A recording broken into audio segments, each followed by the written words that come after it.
Yeah. After having been in the media for 30 years and having been a reporter for all those years and loved pretty much every minute of it, I still have to go back and defend some of my colleagues in that I really don't believe, especially when I started 35 years ago now, almost 40, that people really wanted to go out of their way to have some kind of bias. Now, has that changed over time? I think there are some news outlets for sure out there who appeal to a certain demographic, and they're looking for an audience out there, a polarized audience, either to the left or to the right, and they appeal to those. And so consequently, you do have producers and news organizations and directors and even news directors now that are saying, we want you to have an opinion. We want you to post a story that's going to be either to the left or either to the right. In fact, I have a friend of mine who has been chopped from certain political reporting because he was too objective, too middle of the road. Really? Which was pretty troubling to me. But you do have sides being taken. But, you know, Stephen, this is not anything that's new. I mean, newspapers down through the centuries have taken a side. Sure. You know, in fact, up in Natchez, Mississippi, you still have the Natchez Democrat, for crying out loud.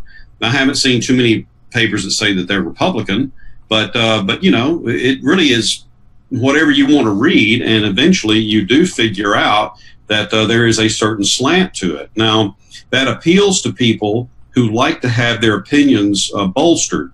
I'm still of the opinion, and it hasn't served me that well, but I'm still of the opinion that I would like to hear both sides. I really would. I don't want to be told what I already know.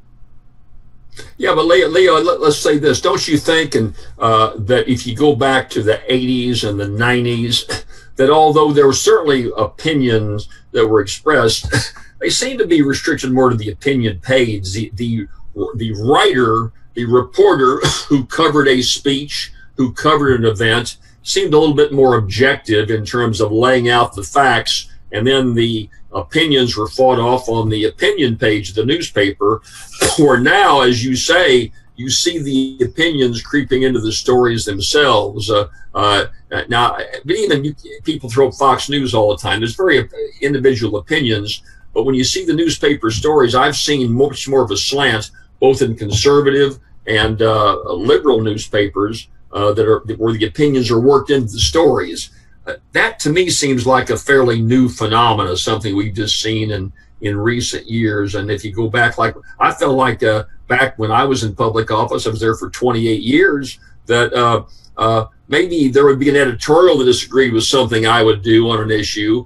But at least when I got coverage, I never felt like someone took a pot shot at me in terms of the story itself. It might have been more the editorial opinion, or talk radio back then often gave an opinion of you, where today there seems to be much more of a direction to slant. Is that a fair evaluation or not? Oh, absolutely. And what you see that as is at the anchor desk. You will see anchors reacting to a story. And I was actually guilty of that a couple of times too when I did the morning shows down here. And I caught myself doing it.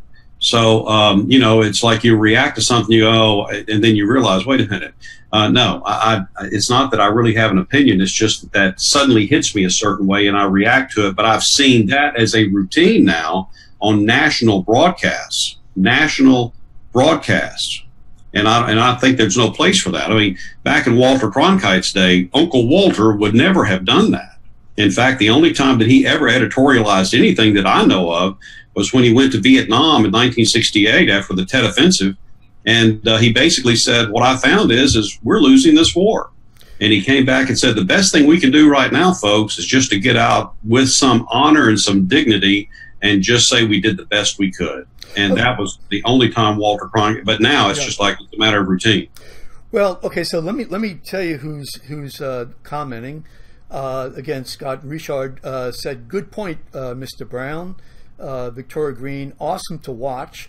Susie Labrie, my old friend Susie, everything is being abused to divide, word of mouth, TV, radio, papers, telephones, social media. And Scott again, do you find that news outlets are being used to spread biased political propaganda? So here's my take, if you don't mind, and that is that, you know, you have the advent of two major types of technologies. into the mix. Number one is you have cable news, and secondly, you have the internet. And so with the cable news, it is news, but it's more conversation. I mean, it's more Larry King. You know, I mean, like for example, when we had Clinton trial, or the Lewinsky Clinton situation, every night that's what I would watch. I would watch it on Geraldo. I think he was with CNN at the time. Same thing, OJ, cable. And so that's really, that is not Walter Cronkite type of news. No. So and it's not expected to be.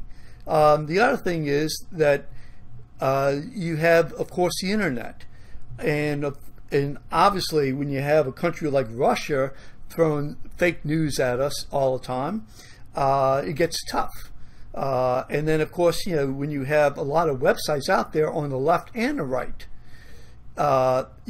who put information up that is not necessarily confirmed, or that is not written well.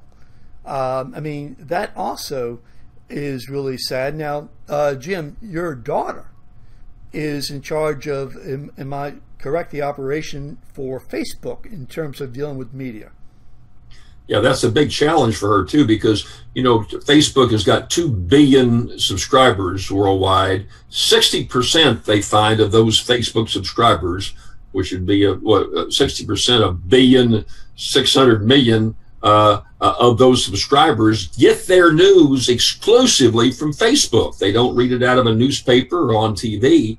And so how do you be fair, and I guess the Fox commentary, fair and balanced, how do you be fair in saying that there's an outlet for all this news where people can get legitimate opinions, and how does that figured out? And that's what her main job with Facebook is right now. She left, she was with NBC and then CNN, and now is doing it for Facebook. It's a huge challenge with, as you said, Steve, people finding so many other sources to get their news. It's just not like it was 15 or 20 years ago.